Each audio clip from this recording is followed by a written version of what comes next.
Olá, boa noite para você que nos acompanha aqui no podcast Elo por Elas. Estamos muito felizes aqui, eu e Tinara, com a sua audiência.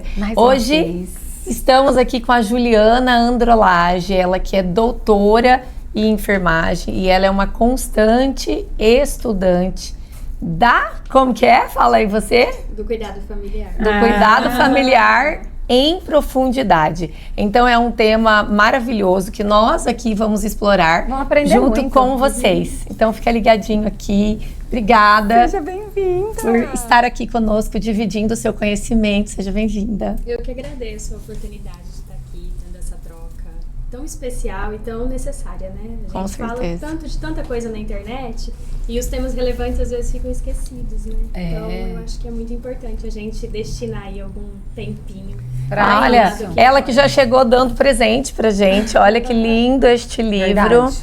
Olha só, Afetos e Potência no Cuidado Familiar à Criança com Adoecimento Crônico Raro. Olha, a conversa hoje vai ser profunda. Até a imagem traz isso, né? Como é que surgiu, Ju? Porque ninguém fala nada do nada. Da onde que você foi trabalhar esse autocuidado e falar sobre isso?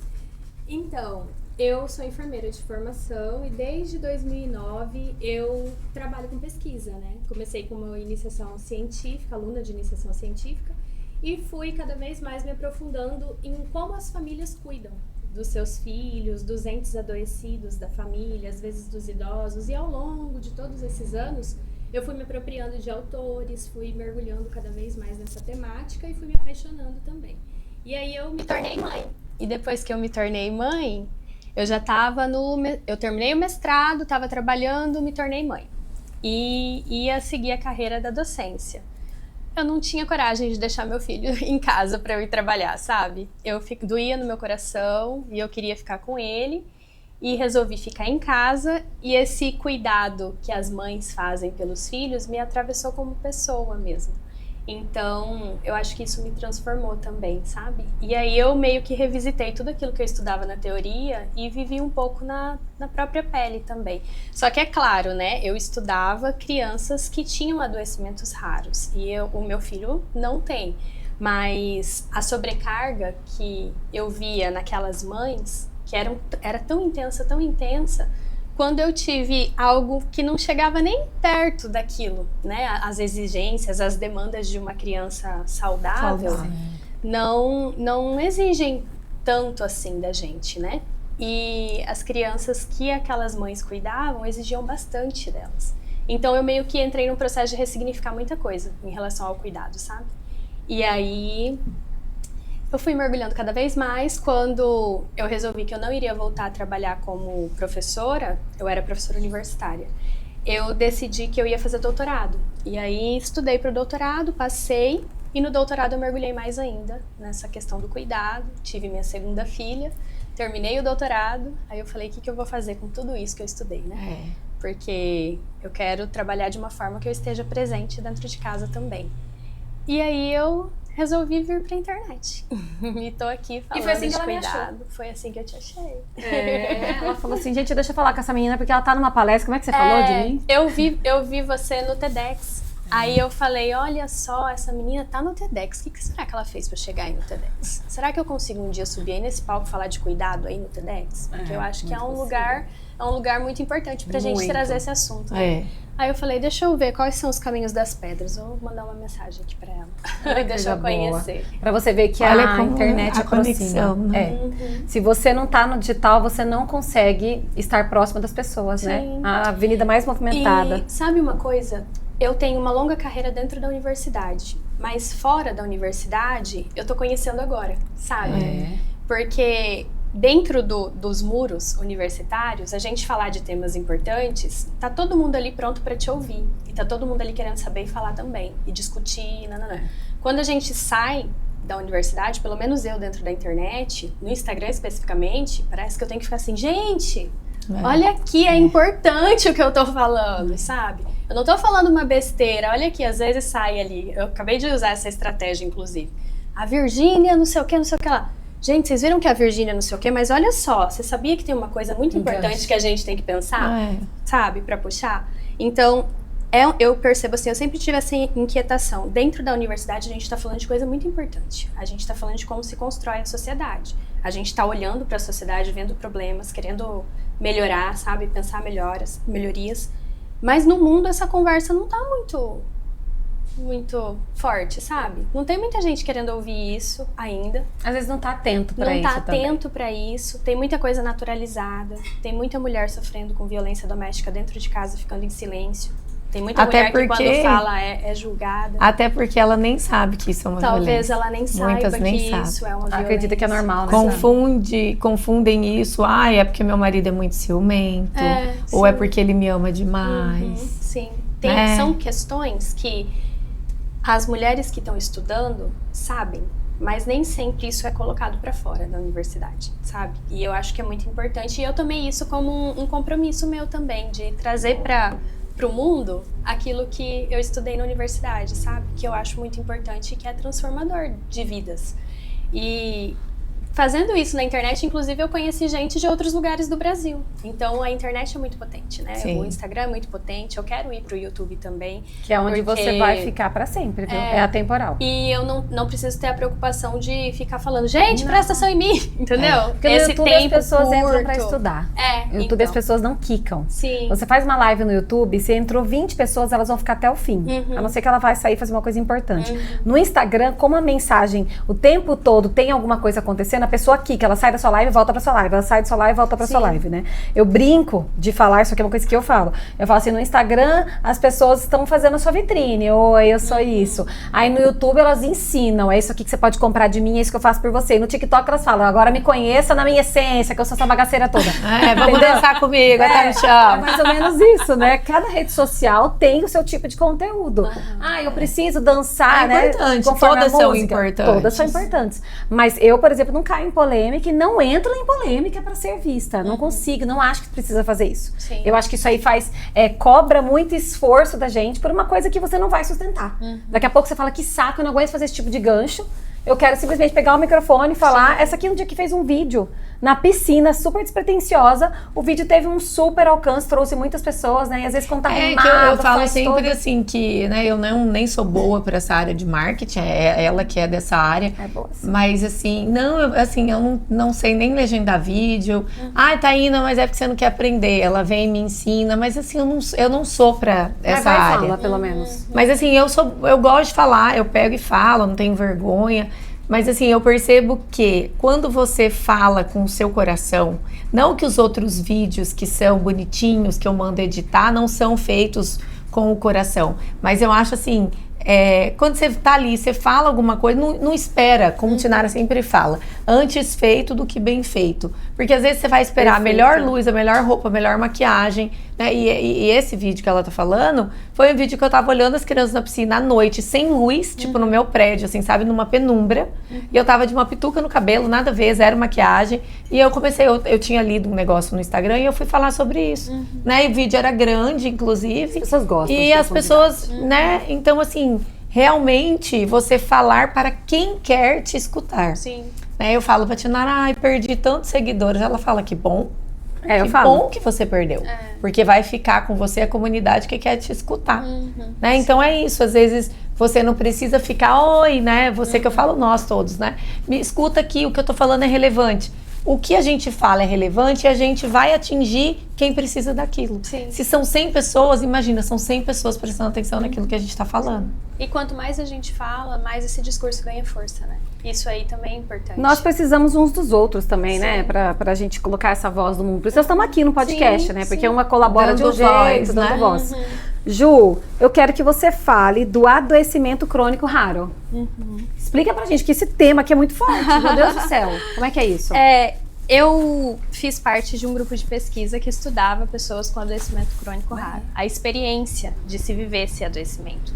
Porque a gente tem um olhar, pelo menos eu venho, né, da enfermagem, a gente tem um olhar meio recortado pro ser humano quando ele tá internado, quando ele tá adoecido, quando ele tá no hospital.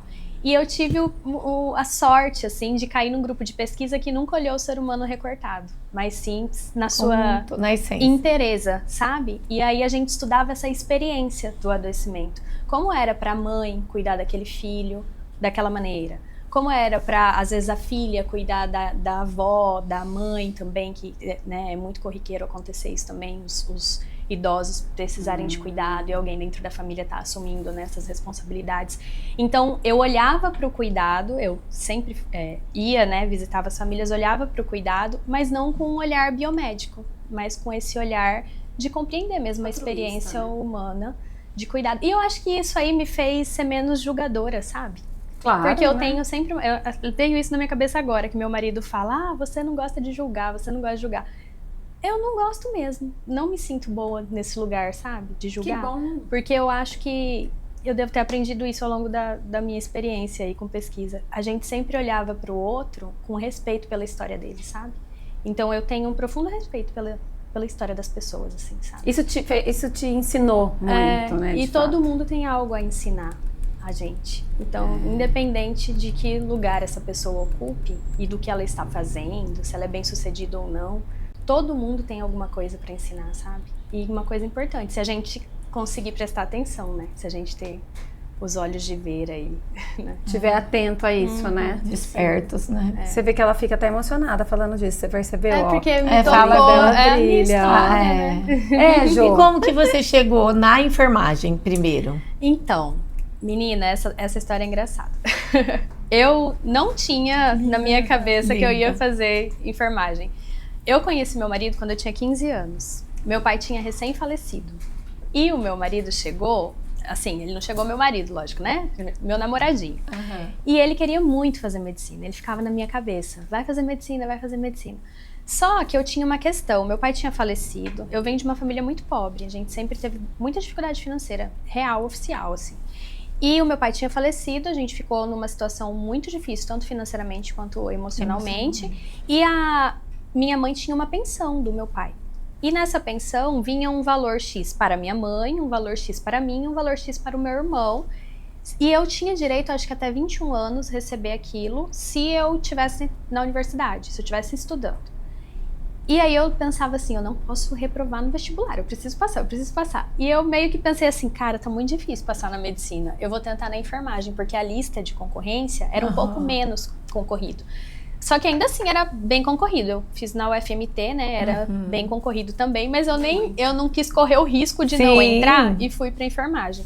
Só que depois que eu entrei na enfermagem, eu percebi que eu entrei no lugar certo, assim, sabe? Porque apesar de serem profissões que quando a gente olha de fora, rapidamente, parecem profissões muito parecidas, elas têm um jeito de atuar muito diferente. O enfermeiro, ele cuida, sabe? Ele cuida. E eu me aproximei do cuidado na enfermagem. Eu o tempo inteiro eu tô aqui sistemicamente fazendo análise já, né? Quem que ela traz aí, né? Esse cuidar, né? Já vem de outras gerações. Vem de muito antes, de muito antes. Tem questões assim, até o cuidado que eu gostaria de ter recebido, o cuidado que eu dou agora. Aqui eu tô falando não do cuidado profissional, tô falando do cuidado familiar, né? E a nossa maior força sempre vem da nossa maior dor. Sim. Você não mexe com isso à toa. E se a gente olha pra dor com coragem, a gente consegue transformar. Porque hoje você vê, por exemplo, muitas crianças, que é o seu foco principal, e você lembra de você criança. E você lembra talvez de tudo que você queria, das coisas que... Porque não é sobre dinheiro. Né? Não é sobre dinheiro não mesmo. Não é só sobre. Só sobre, Né? Tem coisas que eu atendo uma cliente, por exemplo, que ela poderia ter um mundo de coisas. E aí a gente estava na última sessão, ela faz tempo que eu não a vejo, ela tá até viajando, ela falou assim, Ti, eu só queria um abraço do meu pai. Eu poderia comprar tudo, eu só queria o abraço dele. Eu não tenho o abraço dele, ele não é presente para isso. Então não é, né? Mesmo estando qual é vivo. O cuidado? Mesmo estando vivo. Então é o cuidado. E se você tem esse olhar hoje, porque há uma ausência, houve uma ausência, e disso você consegue fazer uma força para você levar para mais famílias e elaborar isso, né? Mas sabe uma coisa, você falando, eu tô me voltando assim, sabe, na minha história. Eu acho que uma grande dor que eu busco também cuidar, certo, é de ver os meus pais se dividindo muito entre os cuidados com a gente e o trabalho produtivo, sabe? Que daí é uma coisa que eu bato muito na tecla, essa diferença do trabalho produtivo e do reprodutivo. A minha mãe, por exemplo, ela é uma mãe muito amorosa, Mas ela passou a vida se dividindo entre muitas horas de trabalho fora e de vez em quando dava tempo de estar com a gente, sabe? E a minha avó que assumia muito, assim, ficava com a gente, etc. Porque minha mãe precisava sair para trabalhar, não tinha quem colocasse o dinheiro dentro de casa. Então, essa coisa da mulher se dividir para dar conta do trabalho externo e do cuidado das crianças, ela pode adoecer. Da família, ela acaba adoecendo de alguma maneira, sabe? Eu Porque falo ela no se livro, culpa muito, né? as nossas capacidades de cuidado, elas vão se exaurindo com o tempo, quando a gente não tem amparo, sabe? E a maior parte de nós não tem, ainda mais agora, assim, a gente vem de uma construção histórica em que a gente foi deixando cada vez mais de ser comunidade e entrando cada vez mais no nosso núcleo familiar. Os núcleos, né? sim. Hoje em dia é muito comum famílias pequenas, né, que vivem ali aquele mundinho dentro de casa e etc. E isso acaba sobrecarregando alguém dentro da família. E quase sempre a pessoa sobrecarregada é a mulher. Eu não sei se vocês viram, eu até soltei ontem, anteontem, não lembro, um trechinho de um seminário que eu palestrei. Eu falei, as mulheres estão fazendo o cuidado reprodutivo, que é não remunerado. Elas trabalham 21 horas e 36 minutos por semana, enquanto os homens trabalham 11 horas e 48 minutos por semana. Esse trabalho reprodutivo não remunerado, que é o trabalho de cuidar das crianças, cuidar do idoso, cuidar de alguém adoecido. Então, as mulheres estão aí assumindo a maior parte. E são essas mulheres que acabam sobrecarregadas, Num que campo se esquecem de dor de até. si. E que não é visto, né, tá? Que não é visto e atualmente não é reconhecido. E se você escolhe, eu, por exemplo, eu tô num lugar de muito privilégio. Se eu tô aqui hoje é porque meus filhos estão na escola, porque tem alguém que deu conta da casa, porque tem alguém que deu conta. Graças a Deus. Graças O marido que a apoia, Deus, acredita em você, que ele é incrível, então, o tanto que ele acredita. Sim, é um lugar de um privilégio muito grande. E até esqueci o que eu ia falar. Você estava falando das mulheres que ficam no campo de dor. Sim, e aí eu, neste lugar de privilégio, eu tenho a possibilidade de falar, não, eu vou deixar as crianças na escola e vou treinar depois. Sim. Ah, hoje é meu dia de yoga, vou fazer meu yoga. Ah, mas para eu fazer isso... Esse autocuidado. Muitas vezes eu sou vista como egoísta também. Sim. Para a mulher escolher, aquela que pode escolher, quando ela escolhe, ela também é vista como egoísta. Existe um julgamento moral aí. Por que você está se colocando em primeiro lugar, sabe? Por que você tá deixando, por exemplo, você deixou seu filho na escola e tá ali fazendo... Por quê? Sabe? Ou não é nem na escola ainda tá bom. O pior é quando fala assim, você deixou com a babá, com a funcionária para você ir na academia ou para você sair para almoçar com as suas amigas. Tem um julgamento moral muito grande nessa Só que você sabe que eu acho que esse julgamento ele começa primeiro com a gente. Como que a gente vai fazer essa escolha sem culpa? Eu porque falo sempre. Muitas vezes a gente se culpa por escolher a gente mesma. Sim, sabe? eu falo sempre assim, que nasce um filho, aí que nasce a mãe e nasce a culpa nasce junto. A culpa junto. É 3 partos que tem na mesma hora. Por que é importante a gente saber disso? Só que eu vejo assim, Ju, que se a gente não se prioriza, e olha que eu tenho também 2 filhos, um casal, eu tô sempre nesse lugar de me julgar e depois eu reconheço, falo, não, eu tenho direito, né? Eu fico transitando nesses 2 mundos. Mas eu percebo e também atendendo pessoas que se a gente não estiver bem, se a gente não se escolher primeiro, a gente também não vai estar bem, a gente não vai estar ok para ser uma boa mãe, né? Porque você vai de alguma forma estar doente, né? Porque você vai estar deixando a sua essência de lado. Sim. Pensa, eu não malho porque eu tenho que ficar com meu filho. Eu não tomo um sol porque eu tenho que ficar com meu filho. Eu não saio com minhas amigas. Você vai se bitolando num mundo onde você só enxerga seus filhos. O que vai acontecer? Quando você tá com seus filhos, o seu tempo com eles não é de qualidade, é só de quantidade. Você é uma mãe 24 horas por dia, histérica, louca, né? Eu já me vi nesse lugar, eu já passei por esse lugar. E eles passam, eles crescem, né, também, né? E você ficou, né? Não, eles também, essa é uma outra questão. Mas assim, aí quando você, poxa, eu vou me dar essa oportunidade. Eu vou tomar um sol, eu vou largar eles hoje, vou largar lá na casa da minha mãe, eu vou fazer. Você também vai se redescobrindo, você vai se amando mais. E isso reflete de dentro para fora. Então a criança, ela olha para você, ela se orgulha, ela te admira, ela quer ser igual a você. Ela deu o teu exemplo, né? Sim, porque senão você é amarga, você é... Inclusive, eu falo muito que autocuidado é um ato de resistência. Porque às vezes a gente pensa que autocuidado é só, vou lá no meu spa, vou lá, no salão, né, fazer a unha, maquiar. Não. Isso é consumo, né? Mas para você se autocuidar, para você se cuidar verdadeiramente, você precisa ir contra uma cultura que espera que você não faça isso, ou melhor, até espera que você faça isso, mas que você dê conta de mais um monte de coisa. Mas espera servidão da sua parte, né? As mulheres, elas estão aqui para servir, para, né, sustentar emocionalmente a família. É uma expectativa.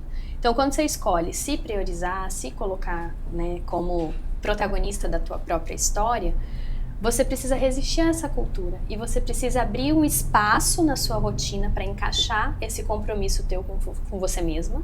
E além disso, você precisa sustentar aquele espaço, porque vai acontecer um monte de coisa para te tirar dali. Então é um movimento de muito desafio e de muita força para você manter.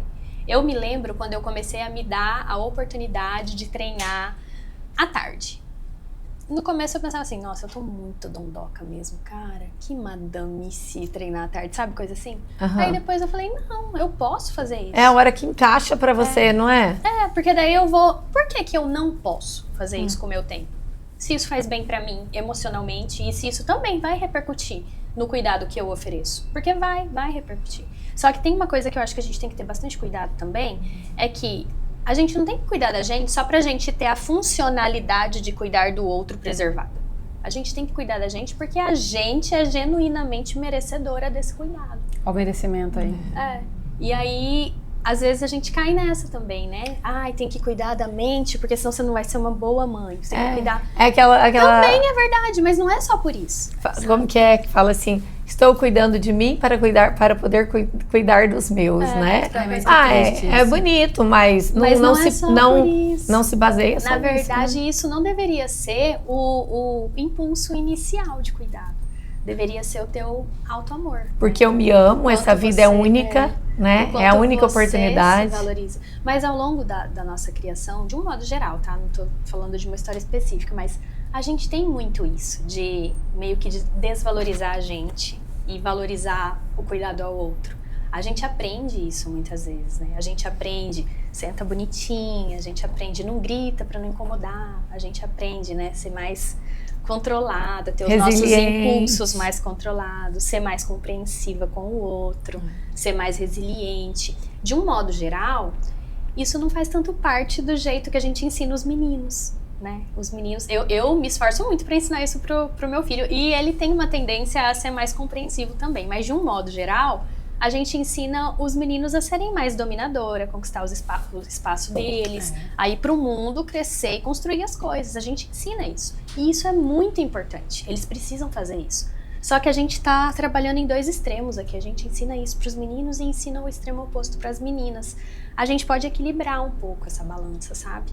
Porque acho que a gente já tá num momento da história que a gente já entendeu que extremo não funciona muito, né?